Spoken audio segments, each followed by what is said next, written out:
Naine, kes ei nuta, saab rikkaks. Heli Künnapas. Esimene peatükk. Emme, sa oled meile nii kallis. Mida sa? Sõimusõnad vaibuvad mu huulil, sest Jürgen ja Andrus loobivad siinsamas hoolega loomadele kärust rohtu ette. Lammas on ikka lammas.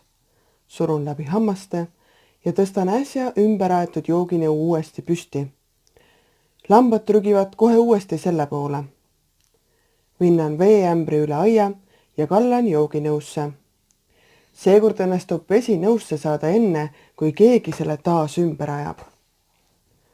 Vaatan, kuidas poisid asjalikult toimetavad. Ma ei kujuta ette, et oleksin Martini ähvardustele allunud ja linna kolinud. Mida mu lapsed siis elust õppinud oleksid? Et loodus on 3 pärnapuud linnapargis ja loomad on 5 katuse äärel häda tegevat tuvi. Jürgen ja Andrus näevad reaalset elu iga päev. Nad teavad, et karjamaal jooksev pea 50-pealine lambakari vajab söötmist ja jootmist. Poisid mõistavad, et vabalt ringi joostes jätavad kanad endast kõikjale väikesi haisvaid loigukesi, nii et tuleb ettevaatlik olla, et mitte neisse sisse astuda. Jürgen ja Andrus teavad, et kui nad küülikute puurid lahti jätavad, siis saavad pisikesed loomakesed välja. Suur oht on, et küülikuid ei saa hiljem kätte. Hullem on see, et poiste suur lemmik Boss, kes on alles pooleaastane kutsikas, teeb loomakestele lõpu peale. Boss ei tahagi küülikutele paha. Me oleme teda õpetanud, et kõigi meie maja elanikega tuleb sõber olla. Boss tahab küülikutega mängida, aga jõudude vahekord on kahjuks küülikukeste vastu. Oleme poistega paaril korral Bossi käpa alt päästnud küüliku, kes sattus sinna lahti jäetud puuri ukse tõttu. 3. Andrus ei suuda siiani puure korralikult sulgeda.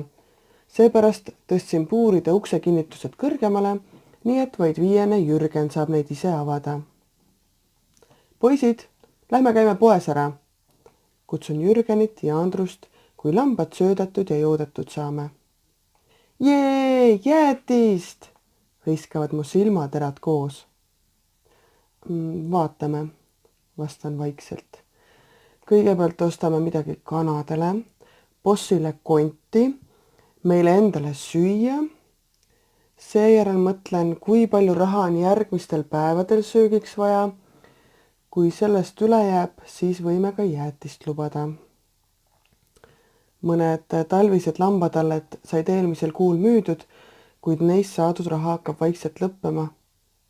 Martini käest pole jätkuvalt sentigi laekunud. Eks ta loodab, et saab mind niiviisi linna meelitada. Meelitada? Kas see on nüüd see õige sõna olukorras, kus mees jätab naise koos majapidamise ja 2 lapsega maha, sest naine eelistab lastesõbralikumat elu, isegi kui see on veidi keerulisem? Ma ei mõtle sellele praegu. Käin poes ära ja siis planeerin edasi, kuidas selle kõigega siin hakkama saan. Kuna lähim pood on 3 kilomeetri kaugusel Pärnu Jaagupis, siis pakime ennast autosse. Keeran võtit. Krung! Teeb auto mingit ebamäärast häält. Ilmselgelt pole see käivitumise hääl. Proovin uuesti. Kuulen sama krõminat. Ei ole võimalik, ohkan. Emme, kas auto on katki? Kõlab Jürgeni hääl tagumiselt istmet. Tahan jäätist, nõuab 3. Andrus, kellel eelnevalt venna algatatud ahvatlev jutt hästi meeles on. Kõik on korras, rahustan lapsi, kuigi minu pinges olek räägib ilmselt midagi muud. Krung, kordab auto vastikut häält, mida ma rohkem kuulda ei tahaks. Emme, kas me ei saagi jäätist, kui auto on katki? Muutub Jürgeni hääl nutuseks. Jätke järele, te ju näete, et ma ei tea, mis toimub. Ma ei tea, kas te saate jäätist ja see pole praegu kõige olulisem. Me ei saa ka süüa osta, kui auto on katki. Jäätis pole maailmas kõige olulisem asi. karjun tekkinud pinge endast välja ja vajutan otsaesise alistunult roolile. Tunnen, kuidas pisarad tungivad silmisse. Kuidas ma sellisesse olukorda sattusin? Isegi lastele ei suuda süüa osta. Mis ema ma olen? Ja kõik ainult sellepärast, et tahtsin oma lastele nende jaoks parimat elu. Pisarad kukuvad vaikselt roolile. Äkitselt tunnen, kuidas pisikesed käed kahe tooli vahelt minu ümbert kinni võtavad. Emme, sa oled meile nii kallis, teatab Jürgen, kes on ennast turvatoolist välja aidanud. Nii kallis, kordab Andrus, kes on jätkuvalt oma toolis korralikult kinni.